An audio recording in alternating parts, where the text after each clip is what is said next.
It's June 27th, 2024. My name is Joe Reingold, and I'm here interviewing Jeff Schiller. Hello, Jeff. Good afternoon. Hi. Good afternoon. Thanks for being here. My pleasure. Tell us a little bit about your background, whatever you know or want to share with us about your family history, where they lived, what kind of work they did, etc. My family, from what I understand, I've started to do a little bit of digging. Yeah. We were from the 5 towns in Long Beach, Long Island. My father went to school there. I met my mother at a very young age, and when I was 2 years old, we moved to Wiesbaden, Germany, and this was 1957, post-war. Apparently, was not the most hospitable place to live. As far as my grandparents, I understand they are, of course, Eastern European. In my DNA, I was shocked to find out I am 49.9% Ashkenazi Jew on my mother's side and 50.1% from my father's side. So there is nothing. There is nothing there. I don't have to question where my roots are. My parents were childhood sweethearts, and they were together for quite some time. Continue. Okay. So parents being childhood sweethearts. Dad was involved with the Army and Air Force exchange, and after a couple of years in Germany, took a job with the Ronson Corporation and traveled to, I think we were in Detroit, and we ended up in Cleveland for 5 years, and in 1963 we migrated to Texas, which my mother hated. She thought this was the most desolate place in the world. How do you take this New Yorker and bring her down here? And I can say, probably until she died, I'm not so sure she ever really embraced Texas. So let me ask, Jeff, so they were both New Yorkers when they met? They were up there still? Both in Long Beach. Okay. Both when you said childhood sweethearts. Oh, yeah. Okay. Their families knew each other. Okay. My grandparents were native New Yorkers, born in this country. So we have roots here. I have had a brother and a sister. Both of them have passed away of blessed memory.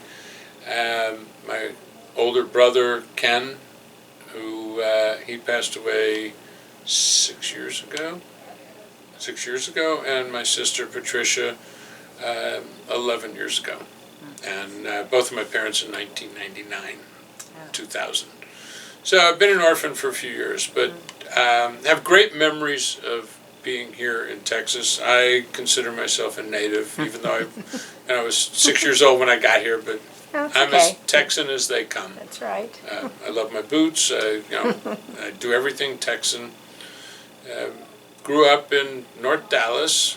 I still see a lot of the same friends from elementary school, junior high, high school, college today, and that's really wonderful. My early remembrances were I went to Temple Emmanuel. Skipped school, went across the street to Kips. To Kips, of course. Raymond Israel would come drag us back almost by the ear to telling us, you're not supposed to be here, and then telling our parents where we were, and but the whole, it's like 10 of us at least, every Saturday or Sunday, whenever it was. It's just like. That was the thing to do, right? Of course, and then you have Rabbi Klein, who clearly was the voice of God, because when you're a little kid, and this guy with these giant eyebrows is staring at you. You're the only person sitting in the entire congregation doing something, and he's looking right at you. It's like, oh my God, I know. How does he know? But he was. Jerry Klein was a pastor, as I referred to him. To me, he was a quintessential rabbi, not necessarily a teacher so much, and I'm sure he had all those qualities, but as a young person. He was a pastor. He was there when I needed him, when my parents passed away, when my grandmother passed away unexpectedly, when she was here visiting, and my parents were in Hong Kong. He was the one who was at the house waiting for me. And I always, back when the Columbian Club was a big deal, and I was a member for a short period of time, and there was lobster night. This is before I kept kosher. I was going to say, lobster night. Right. Jeff. It was so crazy. You have a lobster night at a Jewish country club. It made no sense to me, but here's Rabbi Klein sitting there. And I go up to him and I said, Rabbi, I said, really? He says, looked at me and he says, you know that I'm the only rabbi in town that knows the proper bracha for shrimp. And he said, enjoy. But I mean, he was important. He was good. But I went to Austin and got very involved with AEPI, which I still am. I'm on the national board now. Wonderful. Where we're spending just tremendous amount of time fighting anti-Semitism. Right. And it's just awful. But it's reconnecting me with a lot of people. But I got deeper Jewish roots there. And I was fortunate enough to find a little sister and found Tara, and actually God put her in my life because the first time we had a date, I turned to her and told her we were getting married. Rip, she didn't tell me that. Yeah, and she just looked at me like I was crazy, but they tell you that you'll know when you find the one who is supposed to be with, and there was never a doubt in my mind. And we've been fortunate that we're celebrating 46 years almost of marriage, and been blessed with two wonderful daughters, Callie and Brady, and now a couple of grandkids, Zahara and Asher, and two decent son-in-law. Two decent sons. Yeah, it depends. Depends on a good day. Yeah, Dan and Jared are good guys. But so when I came back from Austin, I felt a little bit more of a need for something other than Temple Emmanuel. It just didn't fit the bill. And growing up in Dallas, and I'm sure you've heard this from many a person, you had three choices. One of each. That's it. I mean, there was Temple Emmanuel, there was Shereth Israel, and there was the Orthodox Tiferet Israel, the dark side. But my friends Simon and Ted were over there, and a bunch of other people. And for whatever reason, I ended up migrating over there. And I've been there for 30 years. Tara and I are now in a mixed marriage. Yes.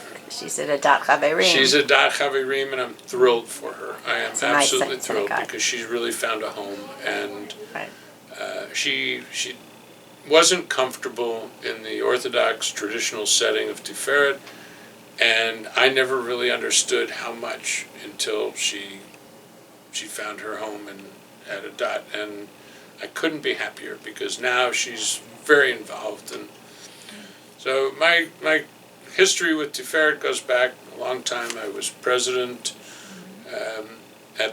When I was president, I lost both of my parents. It was of course, I also, I was president during a very tumultuous time at Tiferet. Had a little bit of bad history that those who've been in town long enough understand, and I don't want to go into it, but I had to deal with that as well. Mm-hmm. But it made me a stronger individual and brought my faith closer. I consider myself to be a spiritual individual, not a religious individual. Because some people are like, oh, he's the religious one in the family. We keep a kosher home so that anybody can eat in our house. And that's never a thought to change that. I mean, that's a welcoming thing for us. And sometimes people say, well, isn't it inconvenient? Not really. Once you do it, and of course now since we've remodeled our house, we have 2 dishwashers, 2 sinks, 2 everything. That makes it very It's convenient. it's good. really nice. Mm-hmm. But I've watched things at Tiferet change quite a bit, just as I've watched things in Dallas change. We were very involved with Federation in the 80s, multiple missions to Israel. I don't know if Tara talked about our naming. Yes, she did. Because that was truly probably one of the, other than getting married and maybe the birth of the kids, it was the most special thing to be treated to such a beautiful event at Masada by people we really cared about. That was nice because then we were also involved in Operation Moses, Oh. where we were assisting getting the Ethiopian Jews out of Addis Ababa and safely to Israel. And on one of the missions, we were fortunate enough to go to Akko. Akko was the community of Ethiopian Jews who had come over, and it was interesting because we got to meet with these people and hear about their traditions. And one of the most interesting things was that the rabbi told us during Passover, just before Pesach, he heard all this commotion and he saw these women throwing plates out of the windows. And he said, "What are you doing?" And they were explaining to him that, well, we have to get rid of all of our plates. Okay. Because we have to make new ones. Oh, for Pesach, yeah. You all right? Sorry, It's okay. I get choked up about this.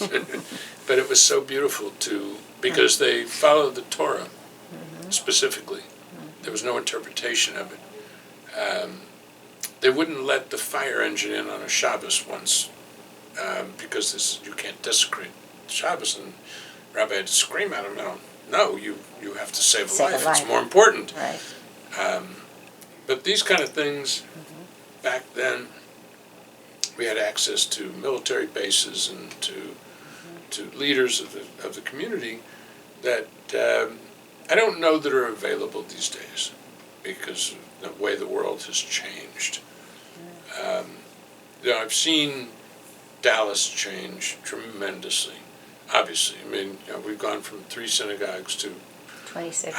I would guess there's 100 different places to daven. If you count all the shtibels and the Young Israel and the Chabad and everything else, you don't have to look very far to find what's good for you. I was president of the Vada Kashrus in its 3rd year, when there was nothing here other than Manny Reichman and Debbie Linksman when she had her place, and it's amazing to see where we are today. The Planning and Allocations Committee. The first time Rabbi Dabrowski came in, they looked at him like, "Why would we support this? These black hat Orthodox people. That's not our community." And we had to sell it on expanding the Jewish community.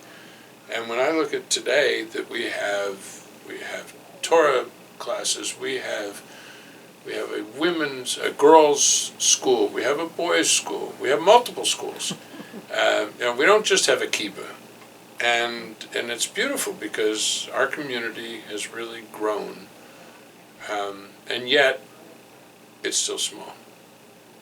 There's still, there's certainly plenty of people I don't know in this community, but a lot of people that I do. And I'm just, it's interesting to see the changes. And some people stay and some people go, but, it's, or some people come back. I came back twice. Yeah, so. Yeah, I know what that's like. What's something that you are very proud of that you've done or experienced, or some project or something that came to fruition that you really would love to talk about? I'm most proud of the work, either at Tiferet or through the VOD. I'm really, really pleased to see the expansion of the Vada Kashrus in Dallas. It's not that it's so important in my life, but it is important into the Jewish life in our community, where people can come here and they're able to find products that they need, and that we have products that carry the DK all over the world. As far as Tiferet goes, I mean, anytime you're president of an organization, it's tumultuous. It's never an easy time.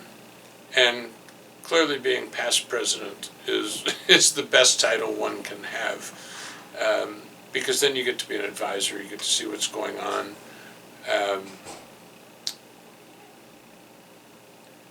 My greatest accomplishment is my children, of course, and I'm sure that's, anybody that sits here, they talk about that.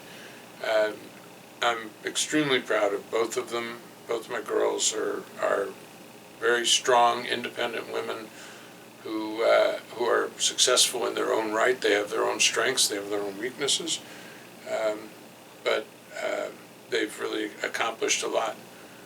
Tara has found her place that as I said, I couldn't be happier, because I think it's important in a strong marriage for everybody to have their own interests that keep them occupied, that they can find, when she was doing stand-up comedy with 6 people in the audience, I was in the back, I was just beaming, because it takes a lot to do that. To find what you're really interested in. Right. Currently, the project I'm working on the most is with my co-chair, Lon Carr, who is former ambassador, and through AEPI, we have an anti-Semitism committee, and we're educating the leaders of the universities and colleges in the United States, and not the Jewish leaders, the non-Jewish leaders. Right. We need to educate them as to what's going on, and so therefore, along with Robert Kraft and all the other organizations, we're trying to get them all together. And it's most unfortunate that we have to do this, but this is clearly a project that's going to take up a lot of my time now. Well, I hope it's successful for sure. It's something that's desperately needed. Yeah. Really, really needed. Anything else you would like to add? No, I think it's John? a great project. I'm excited. I Thank you. think that there's too many people in this community that we can't wait. Every day is a gift, and I'm extremely happy for that. Well, thank you. And thank you for the opportunity. Thank you.